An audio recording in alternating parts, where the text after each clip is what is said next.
सकल हिंदू समाज नेरळच्या हिंदू संमेलनाच्या निमित्ताने मंचावर उपस्थित असलेले सन्मान्य अविनाशजी मोरे ज्यांनी अतिशय असे प्रभावी असं मार्गदर्शन आणि माहिती दिली ती त्या श्रीमती जोशीताई, सन्मान्य अमोल सूर्यवंशी,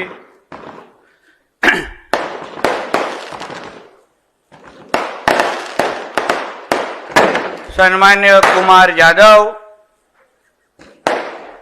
कशाला गेल्यानंतर फटाके वाजवा रे काय, मोहनजी पोटे, सन्मान्य दीपकजी गायकवाड, हे पाणी टाका रे त्याच्यावर. झाला तर काय रे बाबा तुम्हाला.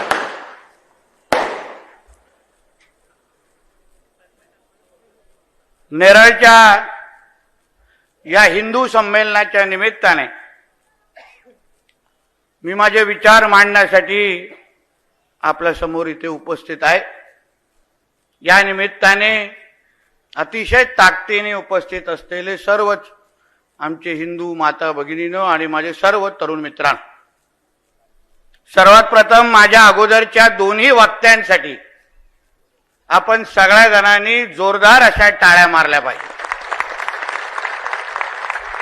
अतिशय प्रभावी आणि अशी महत्वाची माहिती, राष्ट्र स्वयंसंघाचा इतिहास आणि जोशीताईंनी पण अशी अतिशय उपयुक्त अशी माहिती आपल्या समोर मांडलेली आहे. या दोघं जणांनी जे असे बोलले, माहिती दिली, त्या चौकटीतला मी नाही, म्हणून त्यांच्यासाठी टाळ.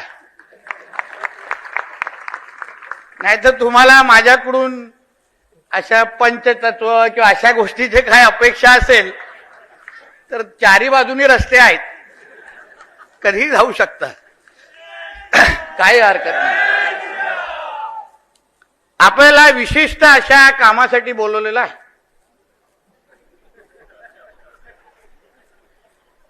आणि आज उपस्थित असलेला हिंदू समाज, मला खरंच नेरळच्या असलेल्या सर्व हिंदू माता भगिनींचं मनापासून अभिनंदन करायचं आहे की समाज जागृत होणं काय याला कशाला म्हणतात ह्याचं उत्तम उदाहरण बघायचं असेल तर ह्या सभेच्या इथे पाहिलं पाहिजे.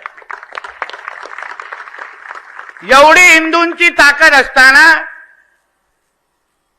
एवढे हिंदू एकजूट होऊ शकतात असताना मग आपल्याला नितेश राणे का लागतो? समाज जागृत करणं, समाजाला स्वतःच्या पायावर उभं करणं, समाजाला अन्यायाच्या विरुद्ध उभं करणं, हाच तर 100 वर्ष राष्ट्र स्वयंसंघाचा प्रवास आहे. हीच तर माहिती माझ्या तरुण मित्रांनी इथे अतिशय प्रभावी पद्धतीने दिली. 100 वर्ष अगोदर डॉक्टर साहेबांनी सुरू केलेला हा प्रवास, हिंदू समाज हा संघटित होऊन जागृत झाला पाहिजे, आपल्यासाठी स्वतःसाठी उभं राहायला पाहिजे, हाच तर ज्वलंत विचार घेऊन 100 वर्ष राष्ट्र स्वयंसंघ आतापर्यंत प्रवास करत आलेला आहे.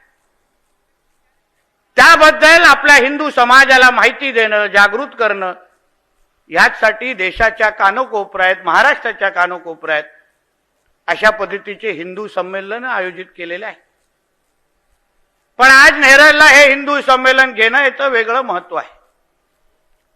मी आयोजकांचे, त्यांनी माझे आभार मानण्यापेक्षा मी त्यांचे आभार मानणार. आपल्याला अशा पद्धतीच्या हिंदू संमेलनाला जायला आवडतं, जिथे चारी बाजूने आता सैनिक बिळात बसलेले सगळे हिरवे साप माझं भाषण ऐकत असतील.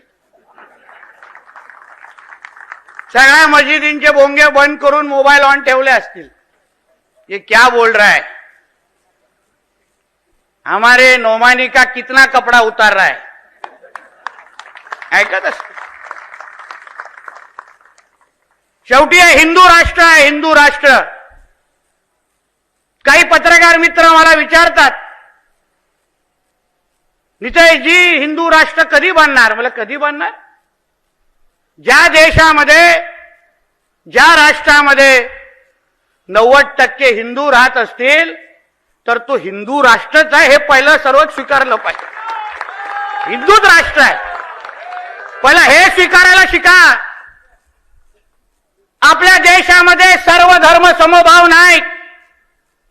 भाईचाऱ्याचे टेप रेकॉर्डर लावायचे नाहीत.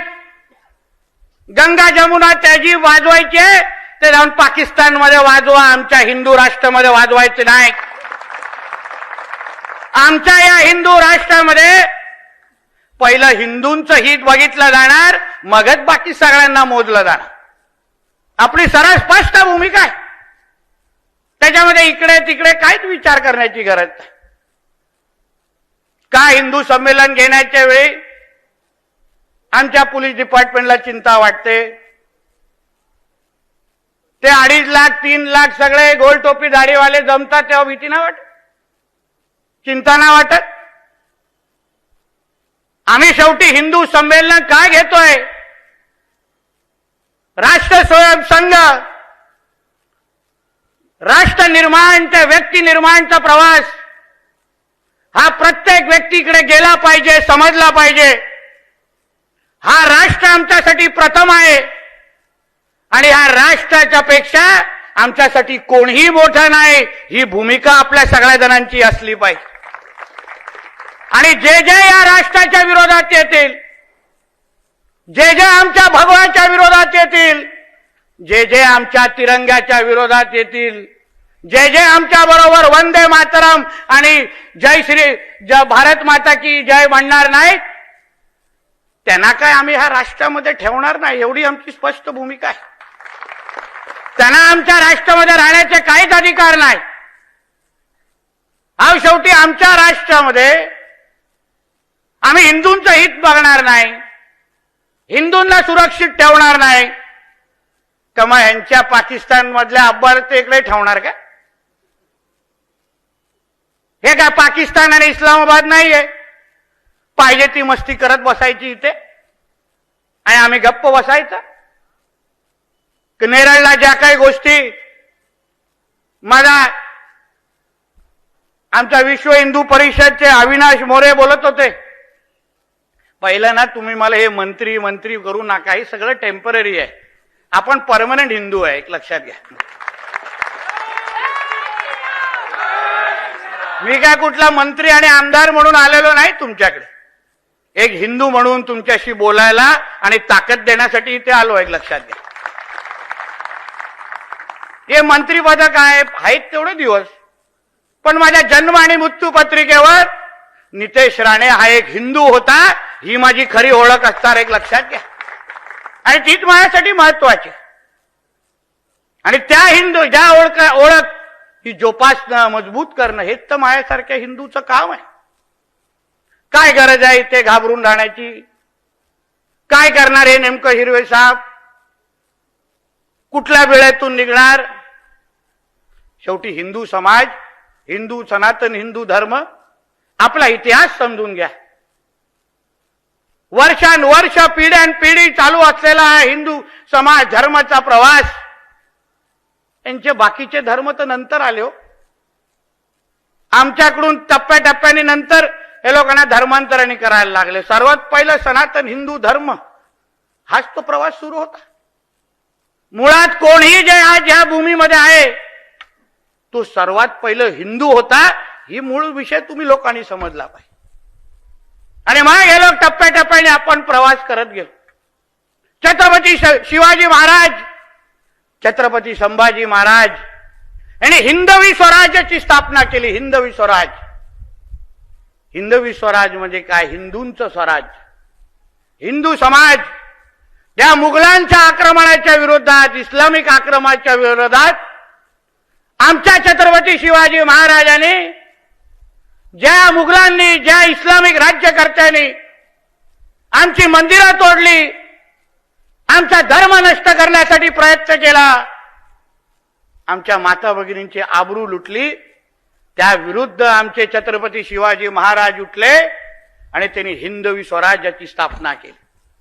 आणि म्हणूनच असंख्य वेळी मला जेव्हा विचारलं जातं, मी ठणकावून सांगतो, स्वराज्याची लढाई ही हिंदू विरुद्ध मुसलमानच होती, हे ठणकावून मी त्यांच्या डोक्यावर सांगतो.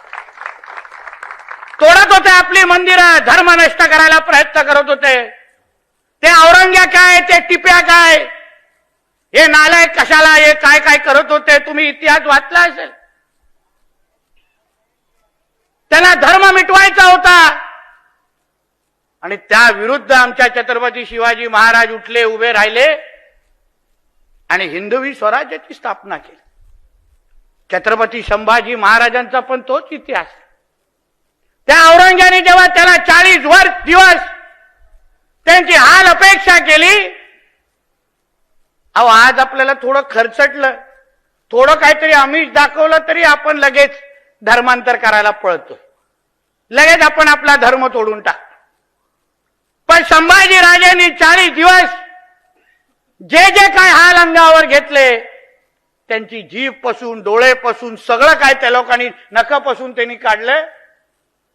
तरी संभाजी राजेंना जेव्हा त्या औरंग्याने विचारलं की राजे, तुम्ही तुमच्या फक्त धर्म बदला, बघा मी सगळ्याच्या सगळं तुमच्या पायावर आणून ठेवतो. आमच्या संभाजी राजेंनी त्यांची सगळं ठुकारलं आणि तरीही आपला धर्म बदलला नाही. त्या संभाजी राजेंचे मावळे म्हणून आज आपण जगलं पाहिजे. त्या संभाजी महाराजांचे मावळे म्हणून जगलं पाहिजे. अरे ताटात जगलं पाहिजे हो, हिंदू म्हणून ताटात जगलं पाहिजे. आपल्या हिंदू धर्माची काय विशालता आहे तुम्ही विचार करा. आपल्याला कधीच कोणाला दुसऱ्याचा धर्म संपून आपला धर्म वाढवायला लागत नाही. आपल्या भगवद्गीतामध्ये काय लिहिलंय, कधीतरी तुम्ही भगवद्गीता आणि कुराण आजूबाजूला ठेवा. मी तुम्हाला हे वाचताय कुराण स्वतः समोर ठेवा. भगवद्गीतामध्ये कधीच कुठल्या धर्माला कमी करून स्वतःचा धर्म वाढवा असं लिहिलं नाही. जगायचं कसं, आयुष्याचा प्रवास कसा करायचा, त्याबद्दलची शिकवण आमच्या भगवद्गीतामध्ये दिलेली आहे.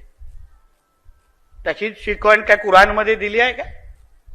मूवीचं उभा करा कुठला तरी मुल्ला मौलवीला माझ्यावर स्टेजवर, त्याला विचारा नितेश राणे बोलतोय खोटा आहे काय खरं आहे, नाही कुठे लपला असेल तो कोमानी इथे त्याला घेऊन या आणि उभा करायचंय.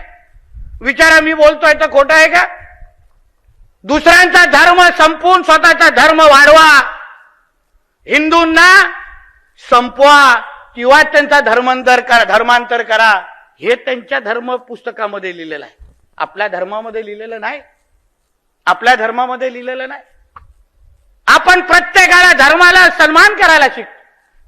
बघा आपले सणासुदी आल्यानंतर आपले नवरात्रीचे येते, आपले गणेश चतुर्थीच्या मिरवणुका निघतात, बजरंगबलींची जयंतीचे मिरवणुका निघतात. कसं आपण सगळ्या वेळेचे बंधनं पाहतो. 10 वाजता बोलले तर 9:55 ला स्पीकर वन. फार प्रामाणिक लोक ना आपण, फार प्रामाणिक लोक. पण तेच त्यांच्या ईदच्या सणाच्या वेळी बघा, आता बघा 26 तारखेला येते त्यांची बकरी ईद, कशा धिंगाणा घालतात. त्यांच्यासाठी डॉक्टर बाबासाहेब आंबेडकरांचं संविधान त्यांना चालत नाही. अन्य वेळी संविधान घेत नाचणार. आणि धर्माचा विषय आल्यानंतर हमारे कुरान में ऐसा लिखा नहीं, हमारे इस्लाम में ऐसा लिखा नहीं. मग अन्य वेळी तुम्ही डॉक्टर बाबासाहेब आंबेडकरांचं नाव आणि संविधान कसं मानता? तुम्हाला तेव्हा शरिया कानून कसा चालतो, आमचं संविधान का चालत नाही?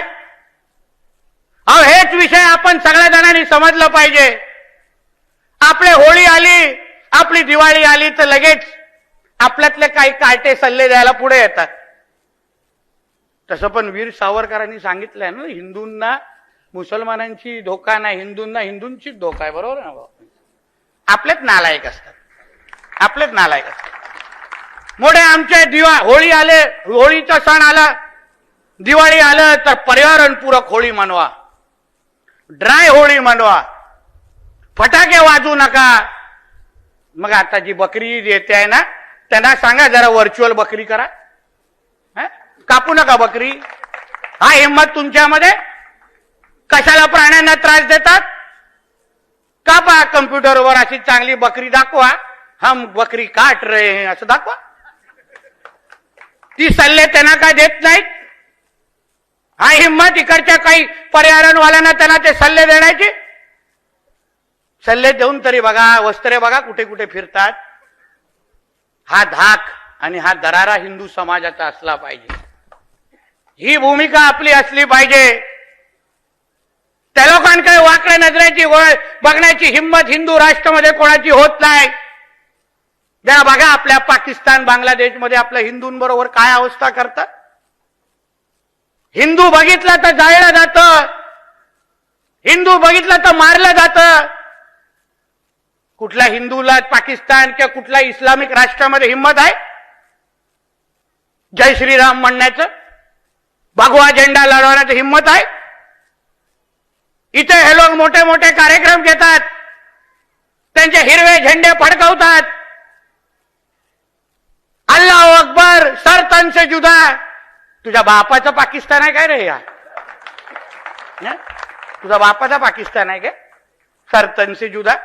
मग तुला ठेवणार? तुला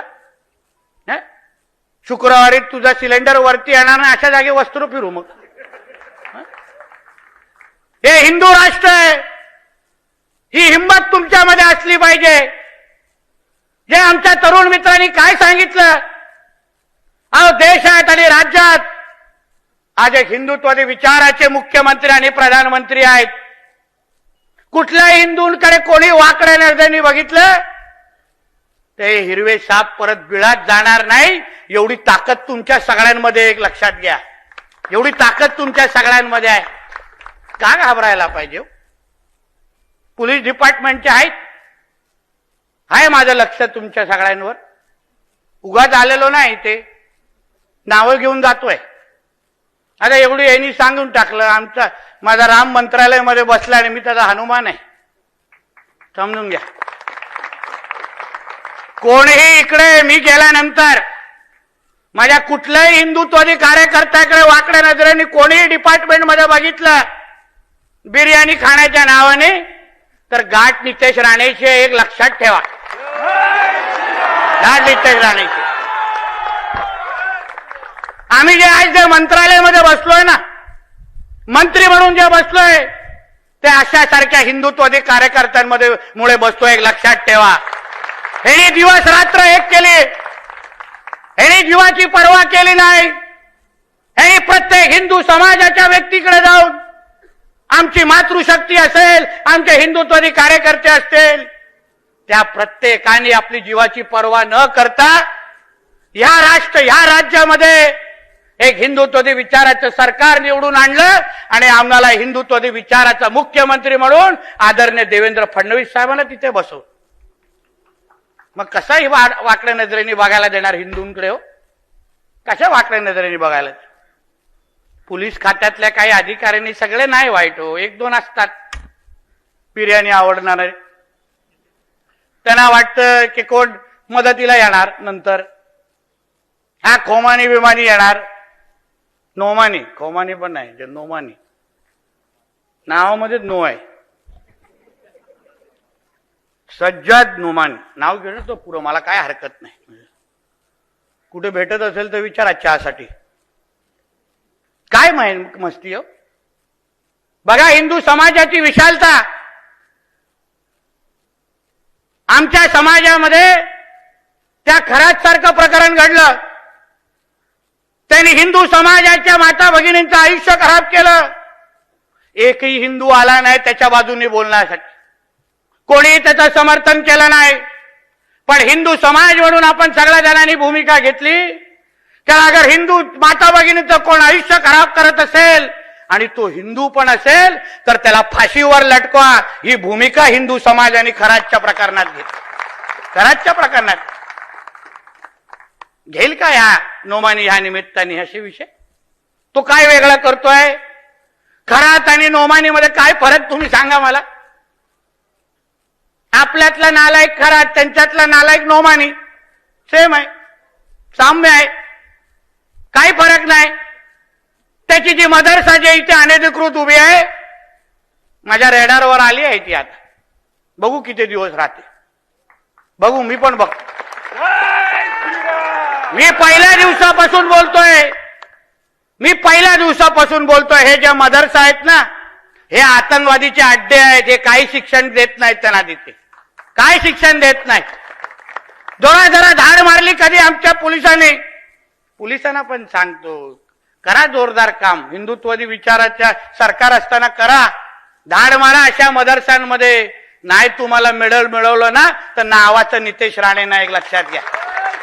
नावाचं नितेश राणे नाही. धाडच दाखवा, हो धाडच दाखवा. पोलीस खातं काय करू शकतंय हे आम्ही 93च्या दंगलीनंतर बघितलेल्यापैकी एक कार्यकर्ता आहे. मी कार्यकर्ता आहे. हे सगळे मदरसे त्याच्यामध्ये आतंकवादी घडवले जातात. किती उदाहरणं तुम्हाला आमचे पत्रकार मित्र बघा लाईनीत बसलेले. आज लेवलवर आणलंय त्यांना, तर बिचारांना नेहमी खालती बसवतात. विचारा त्यांना, किती असे केसेस घडलेत जिथे मदरसामध्ये आतंकवादी सापडले आहेत, हत्यार सापडले आहेत. एक तरी मदरसामध्ये चुकून कुठला तरी डॉक्टर इंजिनियर बनलेला दाखवा, आणि चुकून बनला तो डायरेक्ट आतंकवादीच बनतो. तो म्हणजे आला ती डिग्री पण काय चाटायला घेतात तेही कळत नाही. बघा कुठलाही आतंकवादी येतो, डॉक्टर था, इंजिनियर था. अरे काय केलं पड रहा था भाई, बॉम्ब फोड़ने के लिए. त्याच्या मदरसामध्ये कसं चर्चा होतो, ऐसा बेटा थोड़ा इस बार बड़ा वाला बॉम्ब बनाना, पिछले बैच ने ना छोटा वाला बनाया था. हे ऐसे यांची शिक्षण. येताना आमचा मोरे दाखवत होता एक शिक्षण संस्था. बरं झालं म्हणून बोलवतो, धन्यवाद, तुमचे आभार. मला इथे नेरळला बोलव. आता बघा गेल्यानंतर कसे फटाके लावतो इथे फटाके. अहो आम्हाला हिंदुत्वादी विचाराचं सरकार का हवं होतं या राज्यात? ह्याला प्रत्येक जागी डेमोग्राफी बदलायची होती, हिंदूंची जनसंख्या कमी करायची होती. जिहाद म्हणजे काय? ज्याला वाचा त्यांच्या कुराणमध्ये जिहादाचा काय अर्थ आहे. जिहाद म्हणजे स्वतःचा धर्म वाढवण्यासाठी काही करा, त्याला जिहाद म्हणतात. लव जिहाद, लँड जिहाद, थूक जिहाद, जे काही जिहाद तुम्ही ते करत असतील ते फक्त हिंदूंची जनसंख्याच कमी करण्यासाठी करतात, हे लक्षात घ्या. दुसरं त्यांचं काहीच उद्दिष्ट नाही. आज जे काही नेरळमध्ये प्रकार सुरू आहेत, काही वर्षा अगोदर भिवंडीच्या इथे पडगा नावाचं गाव होतं, पडगा आणि गोरेगाव नावाचं ऐकलं असेल काही लोकांनी. अशाच हिंदूंची जनसंख्या तिथे होती. हे लोक पहिले 5, 10, 15 साडी विकण्याच्या नावाने येणार, टायर बनवण्याच्या नावाने येणार. हळूहळू आपली 10 पासून 20, 20 पासून 60% लोकसंख्या घेऊन जाणार. आपल्या माता भगिनींना लव जिहाद सारख्या प्रकरणामध्ये अडकवणार आणि आपली जनसंख्या वाढवत बसणार. त्या लोकांनी पडगाव आणि गोरेगाव सारख्या गावांचं एवढी लोकसंख्या तिथे वाढवली की तिथे पडगामचं नाव ते लोकांनी अल शाम ठेवून ठेवलं आणि एक औषधाला एक हिंदू तिथे सापडला नाही. मग औषधाला हेच तुमच्या नेरळमध्ये करण्याचा त्यांचा प्रयत्न आहे. आज तर तुमचं नेरळ, उद्याचं त्यांचं निजामुद्दीन नगर होऊ शकतं, एक लक्षात घ्या. तुम्ही अगर जागृत राहिला नाहीत, तुम्ही अगर हिंदू म्हणून तुम्ही यांचे अगर मनसुबे आहेत तुम्ही ओळखले नाहीत, तर मग उद्या तुमच्या घरामध्ये पण तुम्हाला पूजा हे लोक करायला देणार नाही. हे असे नालायक हे जिहादी असतात. हे असे नालायक जिहादी असतात. आणि तुम्ही चिंता कशाला करता? आम्ही बसलोय ना मंत्रालयामध्ये, बसलोय. आम्ही कशाला बसवलंय?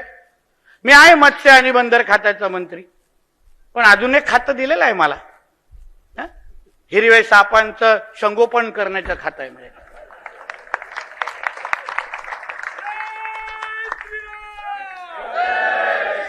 त्यांच्यासाठी कसं आहे, माझ्याकडे वेगळं दूध आहे सापासाठी. एकदा पाजल्यानंतर साप येतच नाही बाहेर, डायरेक्ट बिळात. आणि म्हणून हा विषय तुम्ही लोकांसाठी आहे. हा विषय समजून घ्या. ह्यांचे काय मनसुबे आहेत तुम्ही समजून घेतलं पाहिजे. 2047 पर्यंत ह्यांना गजवाय हिंदच्या अंतर्गत, गजवाय हिंद हा शब्द लक्षात ठेवा, लिहून ठेवा कुठेतरी. गजवाय हिंदच्या अंतर्गत ह्यांना या हिंदू राष्ट्राला इस्लाम राष्ट्र बनवायचं आहे.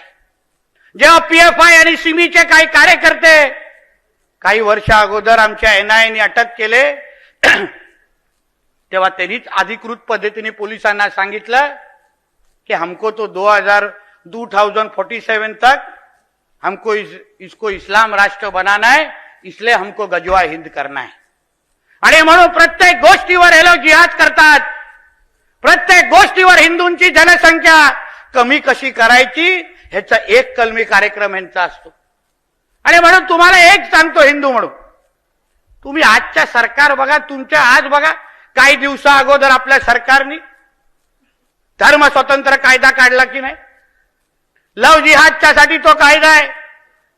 आता या कुठल्याही हिरव्या सापाने, कुठल्याही या लव जिहादच्या नावाने माझ्या कुठल्याही हिंदू माता भगिनींकडे अगर वाकड्या नजरेने बघितलं तर 7 वर्ष पाकिस्तानमध्ये बसलेला अब्बाला तो बघू पण शकणार नाही, एवढं कडक कायदा त्याच्यामध्ये, एवढा कडक कायदा आमच्या देवाभाऊच्या सरकारने बनवलाय। प्रत्येक पोलीस स्टेशनला जबाबदारी दिली आहे तो कायदा अंमलबजावणी करायची। 2 दिवसा अगोदर गौवंश हत्या संदर्भात अजून कडक आम्ही लोकांनी परिपत्रक काढलेलं आहे।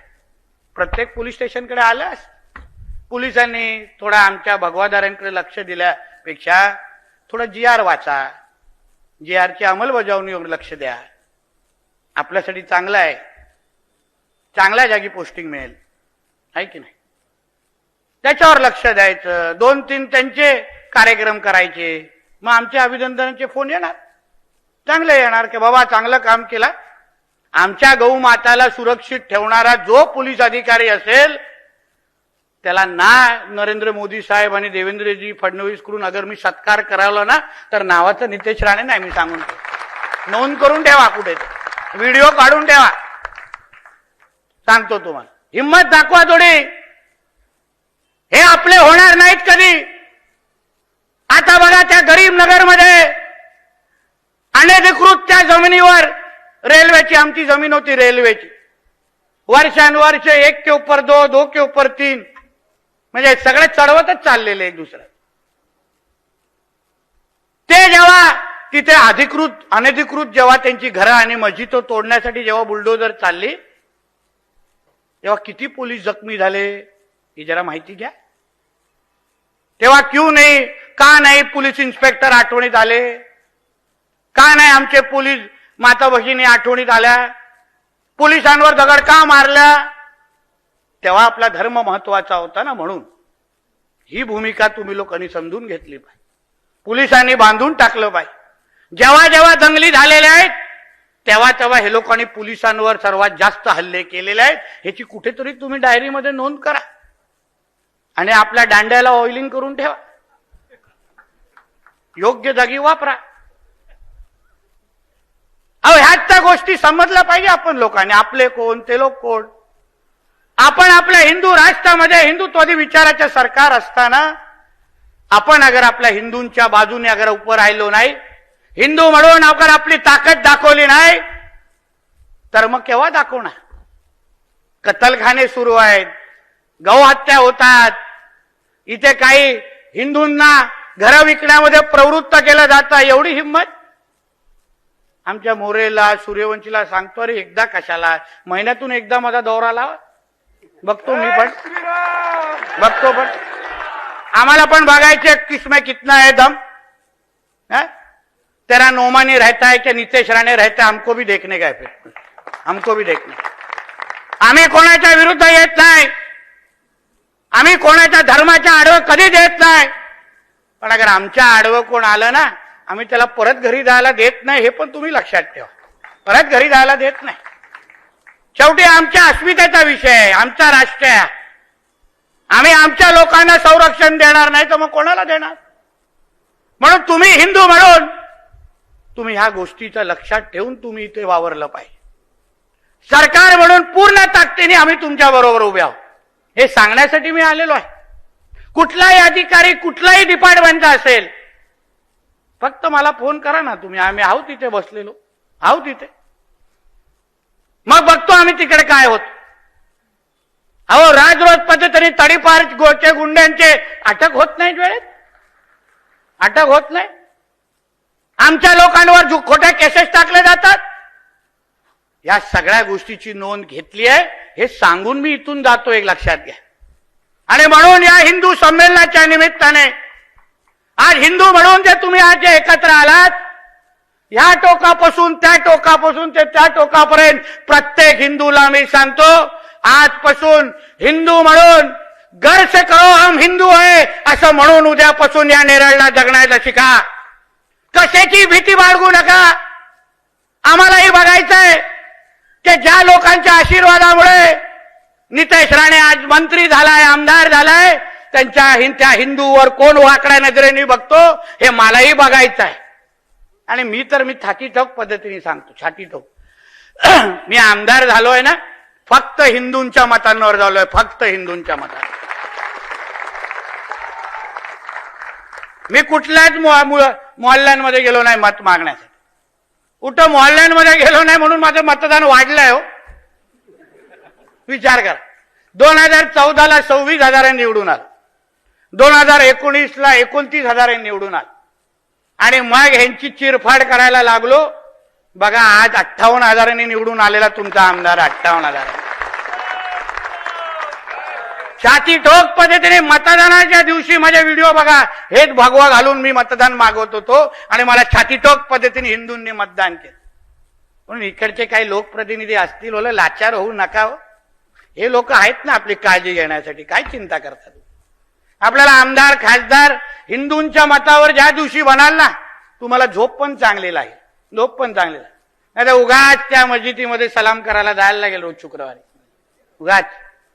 आणि म्हणून या निमित्ताने तुम्हाला सांगायचं, आजचं जे हिंदू संमेलन आहे हे निर्णायक असलं पाहिजे. तुम्हाला सांग, मी विश्वास द्यायला तुम्हाला आलेलो आहे, नुसतं उपस्थिती नाही.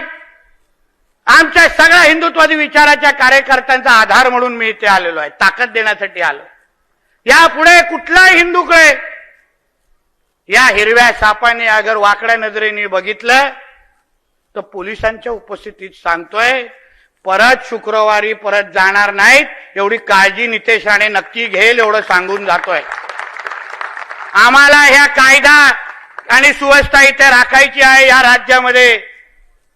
कोणालाही कायदा आणि सुव्यवस्था हातात घेण्याची हिंमत असता कामा नाही. आमच्या हिंदूंना इथे सुरक्षितच वाटलं पाहिजे. कोणीही इथे नोमानी फोमानी इथे येऊन अगर दहशत पसरत असेल तर पुढच्या वेळी अवेळी येईन आणि त्याच्या मदरसाच्या समोर तांडव करीन, हे सांगून इथे या निमित्ताने जातोय. लक्षात. इसलिए कोई भी अगर नौमानी के लोग अगर इधर रहेंगे, उनके लिए हिंदी में बोल रहा हूं, जाके बोल दो उसको कि ये राज्य में हिंदुत्व विचार की सरकार है. ज्यादा अगर इधर फड़फड़ किया तो पाकिस्तान के अब्बा के पास तेरे को भेज डालेंगे. इतना बोल के जा रहा हूं तुमको, ना बोल के जा. म्हणून एवढी हवा भरल्यानंतर त्याचे फटाके फुटले पाहिजे, आहे की नाही. छाती टोक पद्धतीने फिरावं. आम्ही बसलोय मंत्रालयामध्ये, काय चिंता करू नका, काय चिंता करू. 1-2 आपल्यातले अधिकारी निघतात इकडे तिकडे, पण चांगले पोलीस अधिकारी आहेत. पोलिसांनी पण समजून घ्यावं की शेवटी आपण हिंदू आहोत आणि हिंदू राष्ट्राच्या मध्ये आपण पोलीस आणि लोकांचं सुरक्षित करतोय.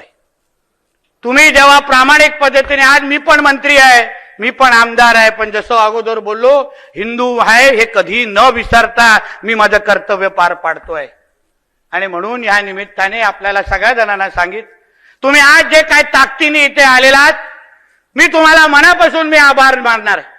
तुम्ही जे काय आज इथे आलात, हिंदूंची ताकद काय असते, हिंदू समाज जागृत करणं, हाच तर राष्ट्रसेवक संघाचा विचार, मूळ विचार आहे. नितेश राणे तुम्हाला लागता कामा नये. जेव्हा जेव्हा इथे कोणीही हिंदू अत्याचार करेल तेव्हा तेव्हा ह्याच ताकदीने आपला हिंदू समाज उभा राहायला पाहिजे, हे आवाहन तुम्हाला या निमित्ताने मी करून जाणार आहे. तुम्ही फक्त आपली ताकद दाखवा, हिंदूंची एकजूट दाखवा. तुम्हाला सुरक्षित ठेवणं आमच्या सगळ्यांचं काम असेल, हा विश्वास तुम्हाला मी आजच्या निमित्ताने देणार आहे. इथेच थांबणार आहे. जय हिंद, जय महाराष्ट्र. आणि जरा एकदा जोरात होऊन दे, तर आज रात्री नोमानीला झोप लागता कामा नाही. बोला जोरात, जय जय श्रीराम. आपल्या सगळ्या जणांना एक विनंती करा, आपला मोबाईल काढा, लाईट ऑन करा आणि त्याच्यानंतर होऊन दे एकदा जोरात. स्वतःच काढा. चारी बाजूने येऊन दे बाबा शेवटपर्यंत. या बाजूला शेवटपर्यंत. बोला जय श्रीराम. बोला जय जय श्रीराम. भारत माता की